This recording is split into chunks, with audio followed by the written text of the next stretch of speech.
मैं ओशो से 1964 में मिला था, जब राजस्थान में उनका पहला ध्यान शिविर हुआ था। उनको सुनने के बाद मुझे ऐसा लगा कि जो कुछ ओशो कह रहे हैं वो कोई शास्त्रों की चीज़ नहीं है, वो अपने अनुभव की बात सुना रहे हैं। तो मैंने सोचा कि अब इनके शिविरों को मैं गहन रूप से सुनूं। तो फिर मैंने माउंट आबू में उनके कई ध्यान शिविर अटेंड किए और बाद में उन्होंने मुझे कहा कि अब तुम नौकरी छोड़ के पूना आश्रम में आ जाओ। जब मैं पूना आश्रम पहुंच गया, उस समय उन्होंने पूरा गोरखवाणी पर एक सीरीज थी, मरो हे जोगी मरो। तब जो पहला प्रवचन शुरू किया ओशो ने, उसमें उन्होंने माँ कवि पंडित सुमित्रानंदन जी पंत का जिक्र करते हुए कहा कि माँ कवि सुमित्रानंदन पंत ने मुझसे एक बार पूछा कि भारत के धर्माकाश में ऐसे कौन से 12 जगमगाते सितारे हैं जिनका आप जिक्र करना चाहेंगे। तब ओशो ने कहा था कि सितारे तो बहुत हैं, पर फिर 12 नाम उन्होंने गिनाए।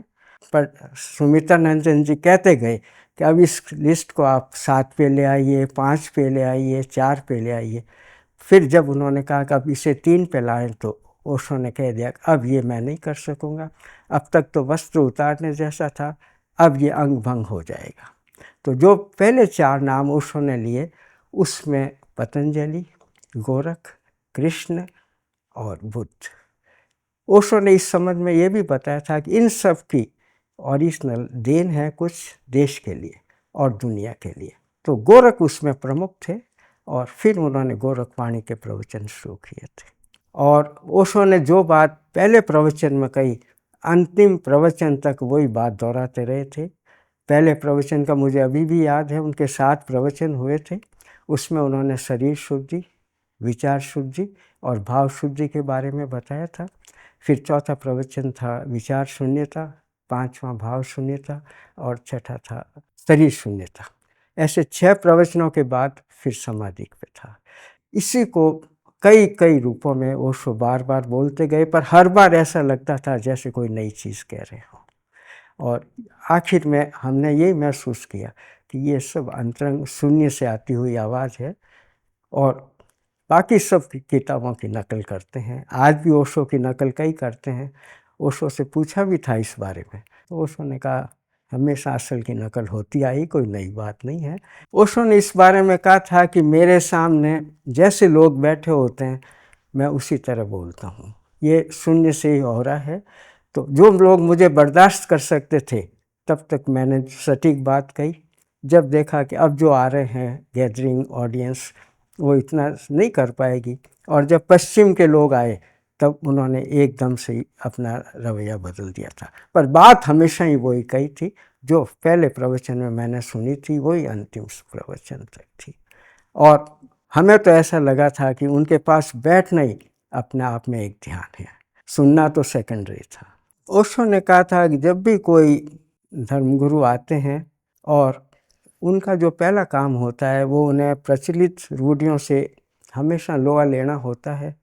ये बुद्ध को भी करना पड़ा था, महावीर को भी करना पड़ा था, और आज भी मुझे ये काम करना पड़ रहा है। तो जब तक मैं अपनी बात अपने ढंग से नहीं कहूँ, तो पुराने ग्रंथों में तो सब नकल होने लग गई है, लोग अर्थ तो भूल गए हैं और सबको एक नए वेश में पेश किया। इसलिए ओशो कुछ बात हर एक को इतनी अपील करती है। बात तो वही पुरानी थी, पर उनका कहने का ढंग जो था वो एकदम नया था। तो ओशो ने कहा था उस समय जब बुद्ध भगवान बोलते थे तो लोग सरल थे, आनापानसति योग या विपश्यना से काम चल जाता था।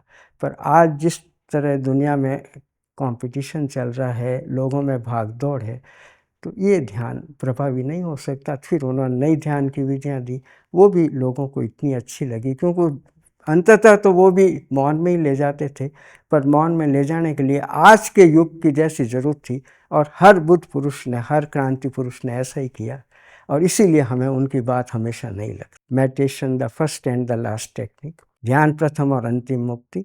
पर ओशो ने कहा था कि दुनिया में सब लोग अलग अलग तरह के हैं। कुछ लोगों को सुबह का सक्रिय ध्यान ठीक लगेगा, कुछ को सिटिंग मेडिटेशन, मौन में बैठने के लिए और ध्यान करने पड़ेंगे।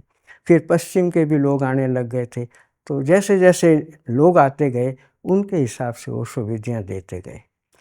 पर ओशो ने एक बार कहा भी था कि ये सारी विधियाँ शिव ने पार्वती को बताई थी। भारतीयों के लिए तो उन्होंने मुख्यतः 5 ध्यान रखे थे। उसमें आनापानसति योग था, सक्रिय ध्यान सुबह था, दोपहर में नाद ब्रह्म, फिर शाम को कुंडलिनी होता था और रात को व्हाइट रोब ब्रदरहुड। और उन्होंने कहा था कि भारतीयों के लिए ये ध्यान काफ़ी हैं, पश्चिम में ज़्यादा तर्क है, तो उनके लिए कुछ ग्रुप मेडिटेशंस निकाले। उसमें सारी ध्यान की विधियाँ, जिसमें gibberish, no mind, who am I, इस तरह के कई विधियाँ थी जो आश्रम में होती थी। और ग्रुप्स में सब तरह के ग्रुप्स करवाए थे। उसमें कुछ ऐसे ग्रुप्स भी थे जिसमें असाध्य रोगों का भी इलाज हो सकता था। विपश्यना ध्यान ओशो ने नए सिरे से पेश किया था। ओशो ने एक चीज़ और शुरू की थी, वो भी लुप्त हो चुकी थी भारत से। तो रेकी थेरेपी जो थी वो भारत से शुरू हुई थी, तिब्बत से आई थी और भारत से शुरू हुई थी। फिर बाद में वो यहाँ से अमेरिका गई थी और जापान में गई थी। तो ओशो ने फिर वापस इसको शुरू कराया और उसमें ओशो ने बताया था कि ये थेरेपी असाध्य रोगों में काम आ सकती है और ये क्योंकि शरीर स्वस्थ नहीं होगा तो ध्यान नहीं किया जा सकता। तो इस तरह कोशिश ओशो ने ये की थी जिस तरह के आदमी आवे उनके अनुरूप ध्यान हो। ओशो ने कहा था कि जब भी कोई नई क्रांति होती है तो उसका विरोध होता है। ये हर बुद्ध पुरुष को सहना पड़ा है, चाहे बुद्ध भगवान थे, महावीर भगवान थे, जिनको भी है उनको बहुत विरोध सहना पड़ता, हिंदू धर्म से सहा भी था। और जब वो चले जाते हैं और फिर उनकी मान्यता बढ़ने लगती है और लोग समझने लगते हैं कि अब विरोध से तो कोई लाभ नहीं रहा, तो फिर पढ़ते हैं। और ज़्यादातर ऐसा हुआ है जिन्होंने भी ओशो को पढ़ा है, क्यों कई लोगों ने विरोध यहाँ भी किया था। ऐसा एक बार प्रसंग हुआ भी था, ओशो से किसी ने पूछा था कि आप इतनी रॉल्स गाड़ियाँ क्यों रखते हैं।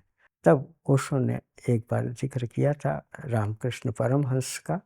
रामकृष्ण परमहंस भी एनलाइटन मास्टर थे और उनके कई शिष्य थे।